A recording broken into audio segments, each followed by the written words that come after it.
முடங்கி போன நாட்கள், ஒரு உயிரின் தொடக்கம்.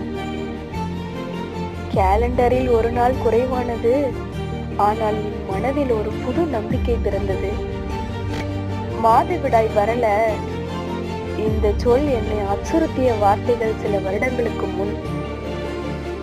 ஆனா இன்று அதே வார்த்தைதான் என் கண்களில் ஒரு நீண்ட நிம்மதியை தூக்கி வச்சது.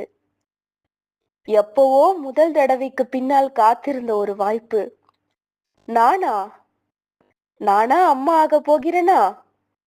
ஒரு சிறு மாறுபாடு என் உடலில், ஆனா ஒரு பெரும் மாற்றம் என் உள்ளத்தில். என் சுவாசம் மெதுவாக குழந்தையின் ஹார்ட் பீட் ஆக்குது. என் விரல்கள் இன்னும் தொட்டதில்ல, ஆனா என் காதல் தாய்மையாக நிற்கிறது. இந்த மிஸ்ட் பீரியட்